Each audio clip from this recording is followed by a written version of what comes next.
ഇടവരമ്പിലെ Augustine August 1 ജീവിതത്തിൽ ഒരിക്കലും മറക്കാനാകാത്ത ദിനമാണ്. തുടർച്ചയായി പെയ്ത കനത്ത മഴയിൽ ജോസ്ഗിരിയിലും സമീപ പ്രദേശങ്ങളിലും ഉരുൾപൊട്ടലും മണ്ണിടിച്ചിലും ഉണ്ടായ ദിവസമായിരുന്നു അത്. മരണത്തെ മുഖാമുഖം കണ്ട അഗസ്റ്റിൻ ജീവിതത്തിലേക്ക് തിരിച്ചെത്തിയത് തലനാരിഴയ്ക്കാണ്. ഓഗസ്റ്റ് 1 ഉച്ചയോടെ ഇടവരമ്പിലെ വീട്ടിൽ നിന്നും ഇരുചക്ര വാഹനത്തിൽ ജോസ്ഗിരിയിലെ കൃഷിയിടത്തിലെത്തിയതായിരുന്നു അഗസ്റ്റിൻ. മഴ ശക്തമായതോടെ ഇരുചക്ര വാഹനത്തിൽ വീട്ടിലേക്ക് മടങ്ങുന്നതിനിടെയാണ് മണ്ണിടിച്ചിലിലും മലവെള്ളപ്പാച്ചിലിലും അഗസ്റ്റിൻ അകപ്പെട്ടത്. മണ്ണിടിച്ചിലുണ്ടായ സ്ഥലത്തുനിന്നും ഏകദേശം 70 മീറ്റർ താഴെയുള്ള റോഡിലേക്കാണ് അഗസ്റ്റിനും ഇരുചക്ര വാഹനവും മണ്ണിനൊപ്പം ഒലിച്ചുപോയത്. മണ്ണും വെള്ളവും കുത്തിയൊഴുകുന്നതിനിടെ എന്താണ് സംഭവിക്കുന്നതെന്ന് പോലും മനസ്സിലാക്കാൻ അഗസ്റ്റിന് കഴിഞ്ഞില്ല. ഇതിനിടെയാണ് റോഡിലൂടെ നടന്നു പോകുകയായിരുന്ന സമീപവാസിയായ സ്ത്രീ അഗസ്റ്റിനെ കാണുന്നത്.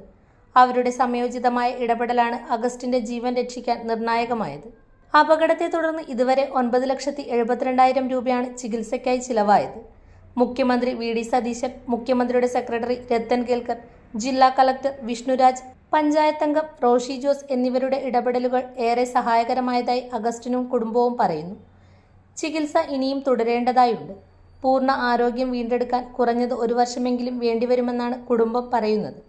മരണത്തെ മുഖാമുഖം കണ്ട ആ ദിവസം അഗസ്റ്റിന് ഇന്ന് പുതിയ ഒരു ജീവിതത്തിന്റെ തുടക്കമാണ്. മുകളിലാണ് ഈ ഭാഗം എന്ന് എനിക്ക് മനസ്സിലായി. പെട്ടെന്ന് ഞാൻ ഈ തല ഈ കൈ കൊണ്ട് ഇടത് കൈ കൊണ്ട് തന്നെ തല ഈ വശത്തോട്ട് ചരിച്ചിട്ട് ഇതിനകത്തൂടെ തല മുകളിലോട്ട് പൊക്കി. അങ്ങനെ മണ്ണിന് മുകളിൽ തലയായി. അങ്ങനെ ഒരു കുറച്ച് സമയം കിടന്നു. പക്ഷേ എനിക്ക് രക്ഷപ്പെടാൻ പറ്റിയല്ലെന്ന് എനിക്കറിയാമായിരുന്നു ആ കടവ് കിടന്നാലും. കാരണം മണ്ണിൻ്റെ വെയിറ്റ് കൊണ്ട് എനിക്ക് ശ്വാസം മുട്ടി വരുന്നുണ്ട്. അപ്പോൾ എൻ്റെ ഫോൺ ബെല്ലടിക്കുന്നുണ്ട്. അപ്പോൾ എൻ്റെ കീശയിൽ നിന്ന് ഫോൺ പോയി അന്നേരം എനിക്ക് മനസ്സിലാവുന്നത്.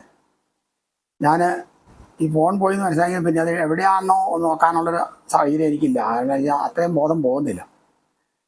അല്പസമയം കഴിഞ്ഞപ്പോൾ ഭയങ്കര ഒരു ശക്തിയോടെ വീണ്ടും ഉരുൾപൊട്ടി വരുന്നുണ്ട്. രണ്ടാമത്തെ ഉരുൾപൊട്ടി വന്ന് എൻ്റെ മേത്തോട്ട് വീണു, എന്നെയും കൊണ്ട് അങ്ങ് പോയി. പിന്നെ ഞാനൊരു ഉറങ്ങിയ അവസ്ഥയിൽ ഇങ്ങനെ ഉരുണ്ട് പോയി. താഴെ 60 മീറ്ററെങ്കിലും താഴ്ചയുണ്ട് റോഡിൻ്റെ. മുകളിലത്തെ റോഡിൽ നിന്ന് താഴത്തെ റോഡിലേക്ക് ടേണിങ് ആയതുകൊണ്ട് ഒരു 60 മീറ്റർ താഴ്ചയിലേക്ക് റോഡിൻ്റെ താഴത്തെ മെയിൻ റോഡിലേക്ക് വന്ന് വീണു. അപ്പം ഉറക്കം പോലെയാണെങ്കിലും നമ്മളിങ്ങനെ ഒഴുകി വന്ന് വീഴുമ്പോൾ കല്ലും തടിയൊക്കെ വരുന്നുണ്ട്. അതിൻ്റെ കൂടെ ഞാൻ ഉരുണ്ട് വന്ന് ഈ റോട്ടിൽ വീണ് നിന്ന് കുറച്ച് കഴിയുമ്പോൾ ഈ മഴവെള്ളമൊക്കെ നനഞ്ഞുകൊണ്ടിരിക്കുന്നതുകൊണ്ട് കുറച്ച് കഴിയുമ്പോൾ കണ്ണു തുറന്ന് നോക്കുമ്പോൾ 2 വശത്തോട്ട് നോക്കുമ്പോൾ ടാറിങ് റോഡാണ്. അപ്പോൾ എനിക്ക് മനസ്സിലായി താഴത്തെ ടാറിങ് റോഡിലാണ് ഉള്ളതെന്ന്. ഞാൻ അവിടുന്ന് കുറച്ച് നേരം നോക്കി, കൈ അനക്കി കലയനക്കി. അപ്പം ഞാൻ നോക്കുമ്പോൾ മണ്ണിൻ്റെ മുകളിലാണ് ഉള്ളത്. ഞാൻ മണ്ണില്ല എൻ്റെ മേത്തപ്പം. ഞാൻ മണ്ണിൻ്റെ മുകളിലാണ്. 2 സൈഡിലും 2 തടി കഷ്ണമൊക്കെ കിടപ്പുണ്ട്. ടാറിങ് റോഡിൽ മണ്ണുണ്ട്, എന്നാലും മണ്ണിന് മേളിലാണ്. ഞാൻ അവിടുന്ന് കുറേ നേരം നോക്കിയിട്ട് ആരും വരുന്നില്ല. അപ്പോൾ അവിടെ കിടന്നു. ഞാൻ ഇടതുകാലം അനക്കാൻ നോക്കുമ്പോൾ ഇടതുകാലം അനക്കാൻ കുഴപ്പമൊന്നുമില്ല, മടക്കാനൊക്കെ പറ്റുന്നുണ്ട്. വലതുകാലം നോക്കുമ്പോൾ വലതുകാലം അനക്കാൻ പറ്റുന്നില്ല. അനങ്ങുന്നുണ്ട്, പക്ഷേ ഇങ്ങനെ എനിക്ക് മടക്കാനൊന്നും പറ്റില്ല. അപ്പോൾ എനിക്ക് തോന്നി 2-3 ഓടിച്ചിട്ടുണ്ട്. ഇവിടെ കൈകൾക്കൊന്നും വലിയ കുഴപ്പം കാണുന്നുമില്ല.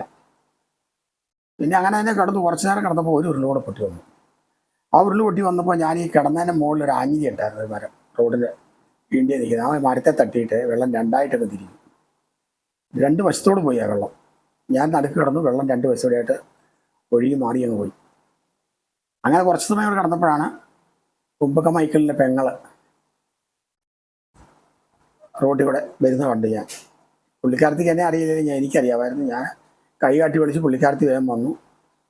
ഞാൻ പറഞ്ഞു, ഞാൻ സണ്ണിയാണ്, മറ്റേ ഞാൻ ഇരിക്കുന്നതെന്ന് പറഞ്ഞു. പുള്ളിക്കാരത്തി വേഗം ഞാൻ പറഞ്ഞു, കുട്ടിച്ചനെ ഒന്ന് വിളിക്കുക.